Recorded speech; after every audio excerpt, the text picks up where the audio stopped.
In this next set of videos, we are going to discuss inheritance. In this segment, we'll discuss what inheritance is and how it's important in object-oriented design. So first, I just want to review a few key object-oriented design components. First, there's encapsulation. So that's when we're combining the data and operations in a single unit, usually a class or a struct.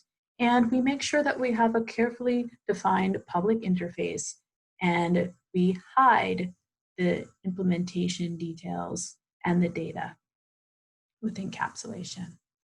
Inheritance is when we create objects from existing ones, usually the base class. So we create derived classes from existing classes in order to specify more specific behavior for objects that are subtypes. And next time, in our next set of videos, we'll talk about polymorphism. And polymorphism is when we can use inheritance and virtual functions in order to have single expressions have many different types of behavior based on the types of objects that are being used.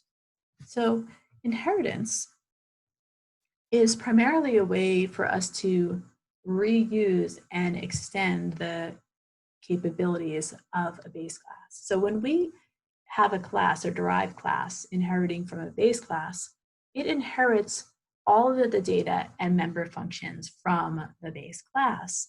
And generally, especially when we use public inheritance, we are defining an is-a relationship. So a square is a rectangle, is a shape.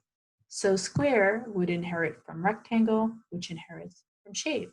And so as we can see, we have the parent or the base class, the child or derived class expanding upon the functions or offering more specificity than the base class, and then the grandchild class, in this case, square, offering more specificity still. So this is an is-a relationship, and that's when we have public inheritance. And oftentimes we want to be careful that the derived classes are a subtype of the base classes that have more specific and extended capabilities than the base class. Okay, so now let's take a look at some very simple classes, a base class and derived class. So here we have our base class as person. And the person class has two bits of private data. It has a name and ID, and the public functions are the constructor, the accessor for the name and the ID.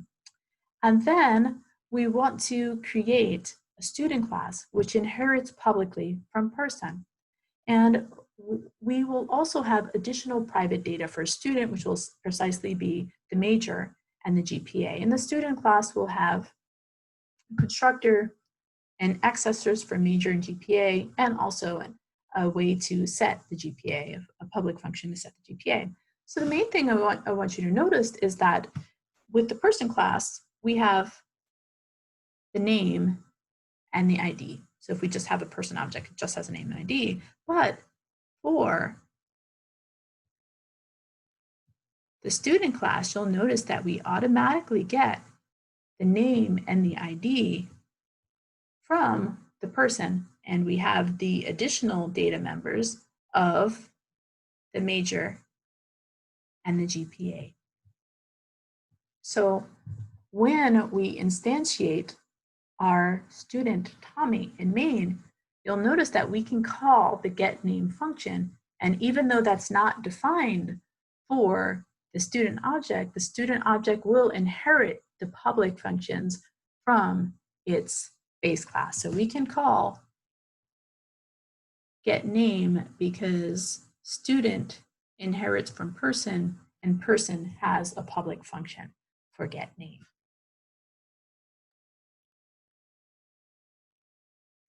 And now we'll get to more details about member functions and inheritance in our next section.